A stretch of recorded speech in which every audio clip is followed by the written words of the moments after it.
Software is a computer program. A program is a set of instructions that cause a computer to behave in a certain way. Instructing a computer is no easy task. This is why computer programmers and website developers are often the oddest individuals you'll ever encounter.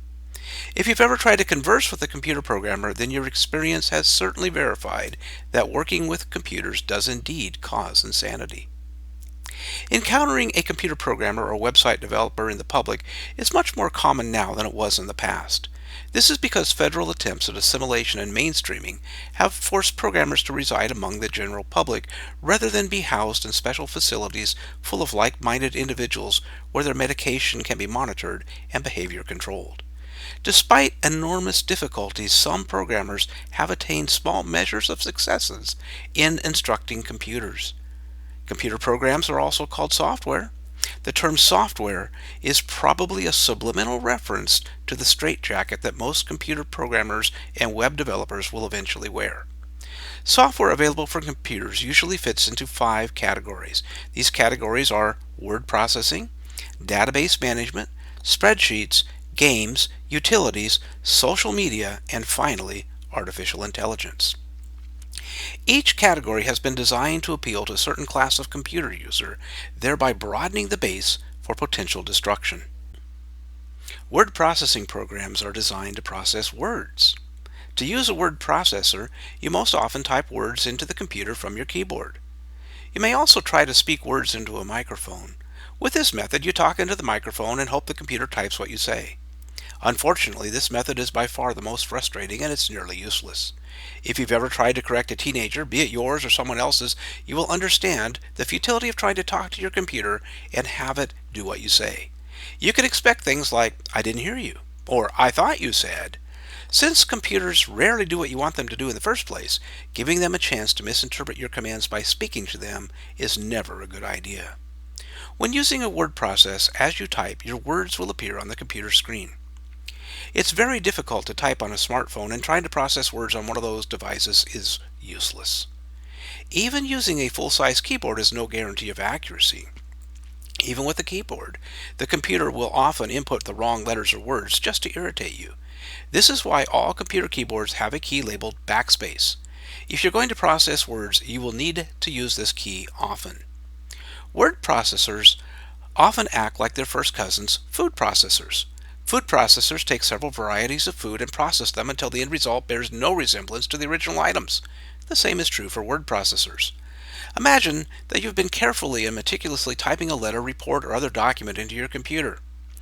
After spending hours inputting and revising your document, it's finally complete. Before completing the document, you decide to make one small change, perhaps a tiny adjustment to the left margin. To accomplish this, you select the command that instructs the word processing software to change the left margin. The word processing program, created as you recall by a psychotic programmer, then instructs the computer to change the left margin in your document. This is the moment the computer's been waiting for. Sensing its opportunity, the computer seizes the initiative. When the computer is done processing your words, the finished product has little in common with the original document. The document on your screen has now turned into a jumbled mess of words, apparently in random order. Some of what appears on the screen are not even words, but appear to be a combination of Japanese, Greek, or hieroglyphic characters. Your report is now unintelligible to anything but a computer. In despair, you switch your computer state to off, purchase a typewriter from a thrift store, and begin the document again. After this attempt at using word processing software, you are convinced this type of software should be called not word processing, but word pulverizing. Once again, the computer has conquered, and you're almost insane. Database managers are used to keep track of information. This information could be anything from your Christmas card mailing list to keeping track of your neighbors' comings and goings. In theory, the database manager enables you to easily produce reports and mailing labels sorted in any order you want. At least that's the theory. The major problem with a database manager is that someone has to input all the information you want to keep track of.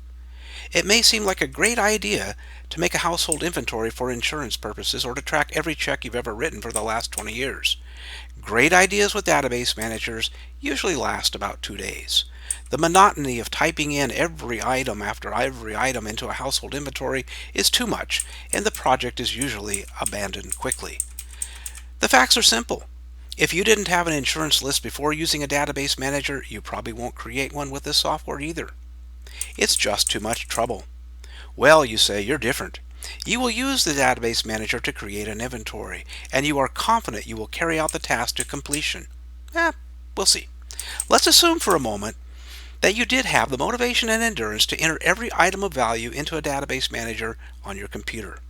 Well, now, if a burglar breaks into your house and steals you blind, all you have to do is go to your insurance company, print with the list that you've printed from your database manager. Fine. But let's go back to that burglar. What's the first thing of value the thief will see as he breaks into your house? Your computer. And since most burglars are totally computer literate, this one will quickly place your computer in the on state and call up your database manager. Your backstabbing computer, after just a couple of mouse clicks, will then quickly print out a list of all the valuables in your house and tell the thief where you've hidden them. The thief will then use this list to gather up your television, diamond, firearms, gold, and anything else you've ever considered valuable enough to include in your inventory listing. Then, just to insult you further, your computer is going to go along with the ride, with the crook taking your precious inventory listing with it. When you come home and you find all of your valuables gone, you have nothing. Nothing at all. So, you call the insurance company. When the insurance agent arrives, you don't have anything at all. And worse yet, you have no list. There is no proof that you had anything. And so the insurance agent hands you a check for $35 to cover the 12-inch black and white television, which is the only thing left in your house. You would have been better off with no list at all. Without a list, perhaps some of your valuables could have remained hidden. You certainly would have been better without that traitorous computer. Spreadsheets will enable you to play games with numbers. Quite honestly, it was a spreadsheet that launched the personal computer into mainstream corporate America. With a spreadsheet, accountants and other number crunchers can crunch more numbers than ever before.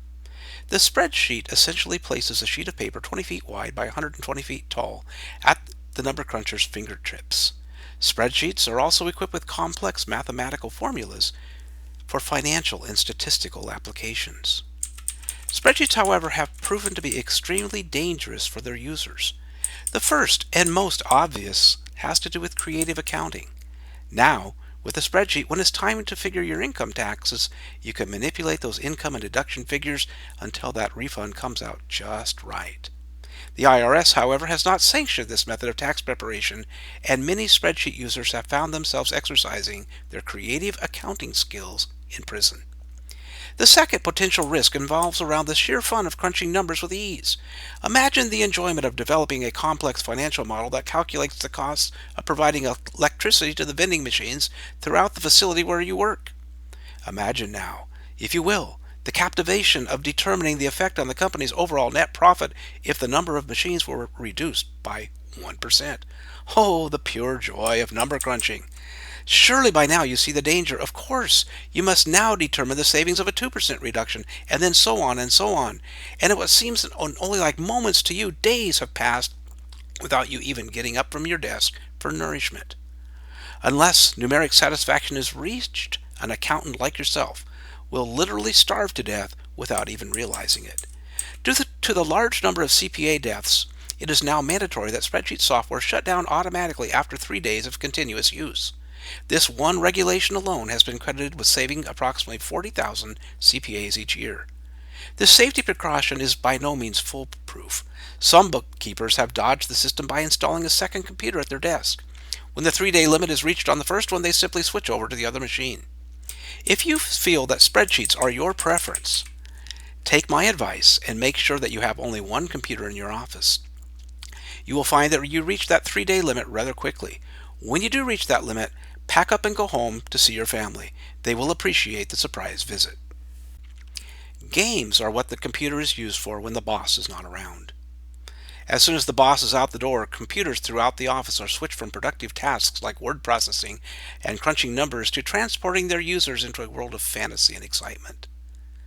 The loyal worker who was just moments ago inputting a memo to the company president is now shooting down enemy planes from an F-15. The whole office buzzes with machine gun fire, computer-generated music, and cursing. Normal workers are transformed instantly from faithful servants to fantasy junkies. People become farmers. Scrabble is actually fun. Mysteries are solved. Crimes are perpetrated.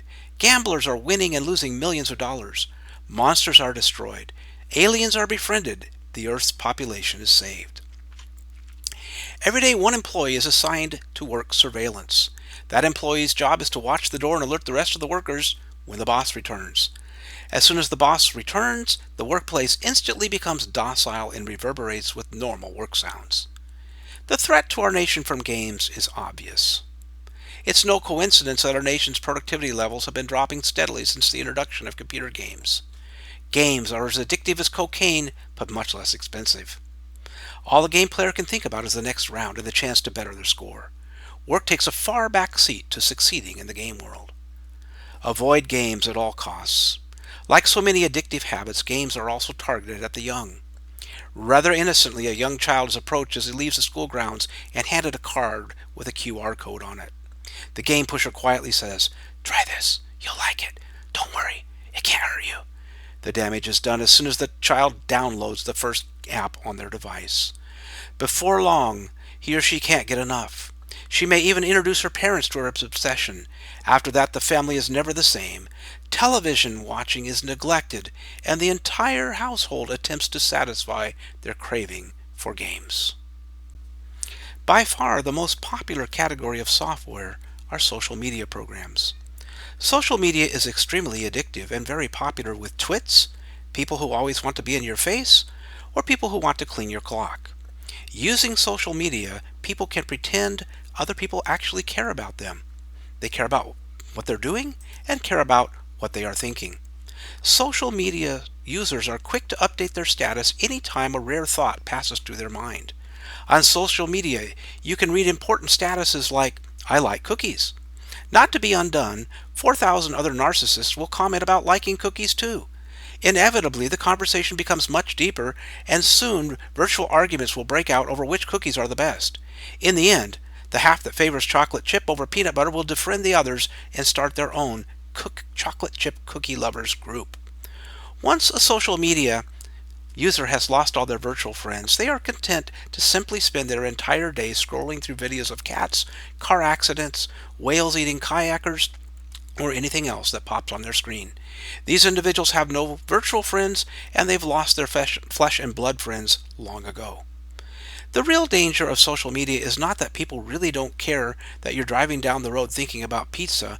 No, the real danger is that people really do care about this. So instead of working, doing the laundry, or creating something, more than half of the country has their face glued to their computer, phone, or screen, reading and posting inane comments, mindlessly watching short videos. Artificial intelligence, or AI as it is so cleverly disguised, is the final step in the Cold War plot to destroy society with computers and smartphones.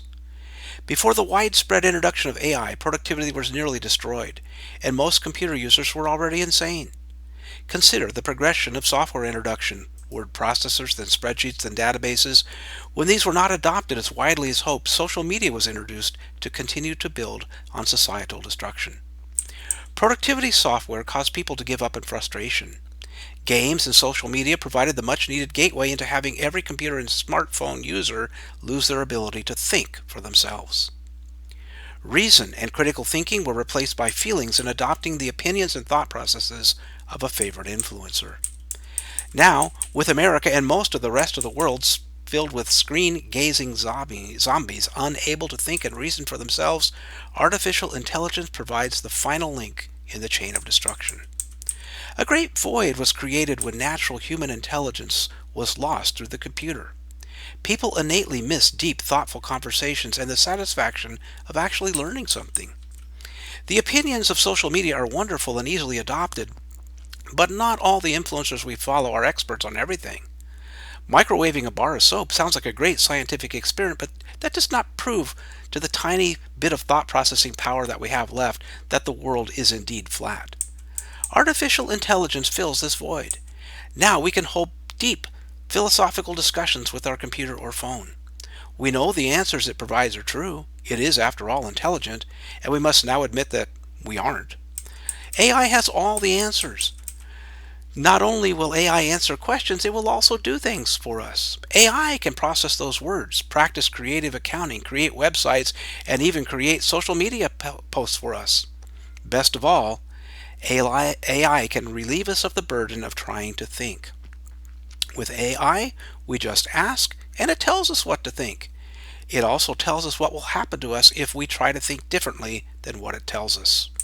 Artificial intelligence allows us access to all the knowledge in the world. Just think about it. With AI, you no longer need any kind of a professional in your life.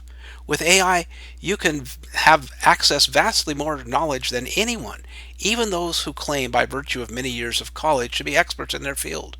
Thanks to AI, you are smarter than your doctor, professor, clergy member, psychologist, favorite politician, accountant, and attorney.